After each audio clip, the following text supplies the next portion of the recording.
Jika jujur, seirama dengan kemajuan zaman, kita semakin kehilangan kedamaian. Kita kian sulit menemukan suasana hidup yang tenang. Udara penuh dengan polusi, jalanan semakin macet di mana-mana, dan ragam kejahatan pun kian terjadi seiring majunya kepandaian manusia. Banyak hal-hal yang kita pertemui, baik di dalam pekerjaan, di perjalanan kita menuju pekerjaan, suasana di rumah, dan dimanapun itu, yang terkadang membuat kita semakin jenuh tentang arti kehidupan ini. Tetapi, apapun itu, cobalah saudara-saudara isi dengan segala kebenaran firman Tuhan, mempelajarinya dengan sepenuh hati.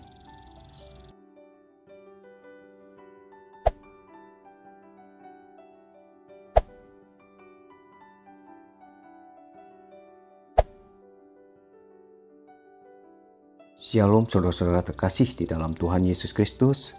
Berjumpa lagi bersama saya Roni. Saya ingin membahas tema hari ini, yaitu di dalam Hakim 3 ayat 1 sampai 6. Tentang kewaspadaan iman. Sebelum saya membahas firman ini, saya seperti biasa ingin mengajak saudara-saudara untuk bersatu di dalam doa.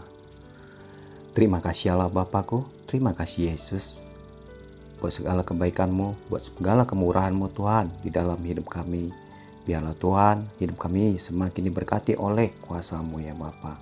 Sebentar juga kami akan mendengarkan segala kebenaran firman-Mu Tuhan.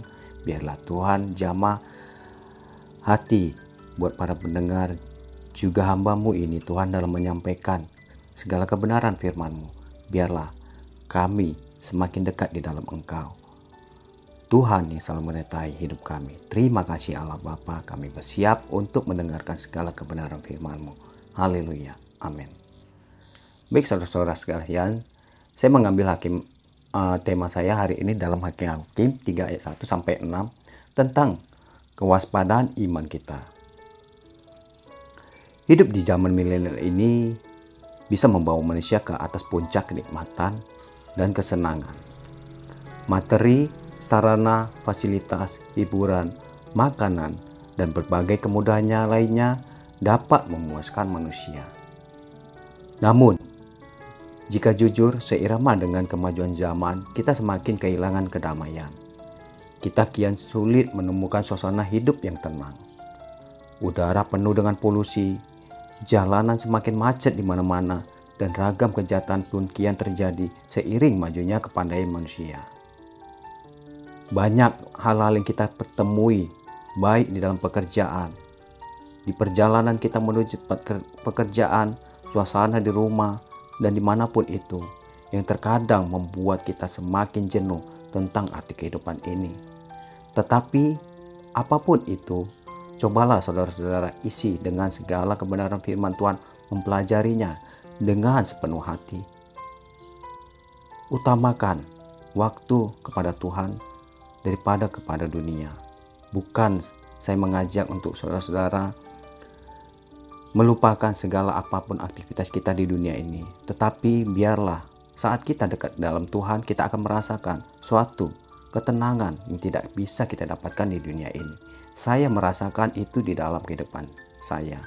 Saya percaya bahwa orang-orang yang selalu dekat dalam Tuhan, hidupnya akan ada pertolongan, ada suatu mukjizat yang terjadi di luar dari pemikiran kita. Saya ada sedikit cerita tentang perjumpaan bangsa Israel dengan bangsa-bangsa di tanah Kanaan. Bisa kita katakan sebagai bagian dari modernitas pada masa itu. Semula mereka adalah bangsa nomaden yang tidak memiliki tanah air.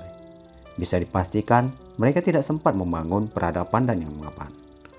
Namun setelah menetap di Kanaan, mereka menemukan tanah air sebagai pijakan peradaban dan masa depan.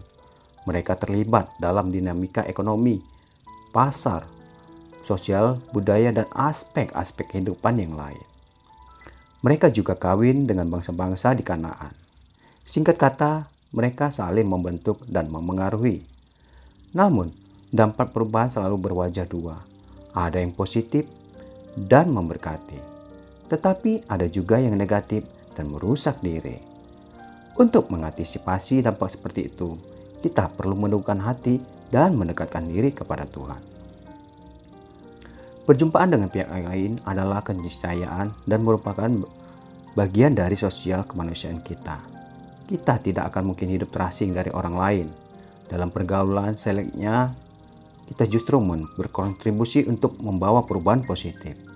Sepak terjang kita semestinya membangun kehidupan kasih, keadilan, kerukunan, kesetiakawanan, dan saling menolong. Semua itu akan terwujud jika pondasi hidup kita adalah firman Tuhan dan hidup kita hanya berpusat kepadanya. Biarlah Tuhan yang bekerja membentuk diri kita agar kita memberi pengaruh positif bagi dunia ini. Kita mesti berjaga-jaga terhadap tantangan iman kita di masa ini. Kita mesti bijak dalam menghayati kasih Allah. Mungkin iman kita kuat, daging kita lemah.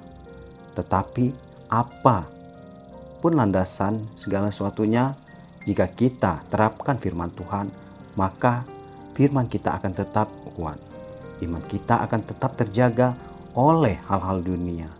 Banyak cara-cara iblis dan banyak cara dunia untuk menghancurkan iman kita dan jauh daripada Tuhan. Saya percaya saat Tuhan berkehendak dan berkenan untuk memberikan pertolongan kepada kita, semua itu akan terjadi tanpa kita sadari. Dan saya juga percaya jika saya melakukan segala perintah Tuhan dan kebenaran firman Tuhan dengan sepenuh hati, Tuhan akan selalu melindungi hidup kita.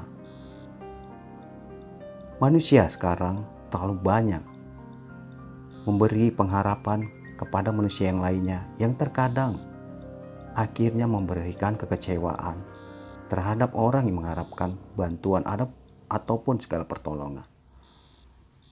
Bukan kepada lalu dunia, bukan kepada manusia, segala apa yang kita harapkan, segala ketenangan dalam batin kita. Tapi serahkanlah semuanya ke dalam Tuhan. Saya sudah melakukan ini. Saya merasakan suatu ketenangan yang tidak bisa saya dapatkan di dunia ini. Coba Anda lakukan, praktekkan di rumah. Renungkan setiap pagi tentang kebenaran firman Tuhan dan lakukanlah itu. Saya percaya hidup Anda semakin diberkati karena kuasa Tuhan tidak terbatas dalam hidup manusia. Apapun segala pergumulanmu, apapun segala rancangan-rancanganmu, baik di dalam pekerjaan, di dalam rumah tangga dan anak-anak, serahkanlah itu kepada Tuhan. Ingat, dunia ini hanya sementara. Apa yang kita miliki, apa yang kita punya, semua itu akan kita tinggalkan. Kita akan kembali kepadanya. Apakah kita layak untuk hidup di dalamnya? Semua itu terjadi atas segala sebab akibat apa yang kita lakukan di dunia ini selama kita hidup. Dan layakkah kita untuk hidup di dalam Tuhan? Biarlah saudara-saudara sekalian, renungkanlah setiap hari tentang kebenaran firman Tuhan, maka hidup Anda akan semakin diberkati. Dan saat ini saya ingin mengajak saudara-saudara untuk bersatu di dalam doa. Kita akan akhiri segala penjelasan kebenaran firman Tuhan hari ini. Terima kasih Allah Bapakku, terima kasih Yesusku. Biarlah Tuhan iman kami semakin dikuatkan. Landasan dalam hidup kami adalah Alkitab yang telah kami pelajari ya Bapa. Biarlah kebenaran firman-Mu ini menjadi suatu benteng dalam kehidupan. Di dalam apa yang kami lakukan, Tuhan yang selalu berkehendak. Tuhan yang selalu membuka hati dan pikiran kami. Biarlah hal-hal yang positif yang kami lakukan Tuhan selama kami hidup. Tuhan berkati juga buat para pendengar. Biarlah hati mereka semakin dikuatkan, semakin diteguhkan. Karena melalui jamahan-Mu mereka dapat kuat. Bukan karena dunia ini. Terima kasih Bapa, terima kasih Yesus. Biarlah Tuhan hidup kami semakin diberkati dan sukacita selalu memenuhi hidup kami. Tuhan Yesus, Engkaulah kekuatan dalam hidup kami. Haleluya. Amin. Terima kasih saudara-saudaraku. Biarlah hidup kita semakin dikuatkan di dalam Tuhan. Tuhan Yesus memberkati. Haleluya. Amin.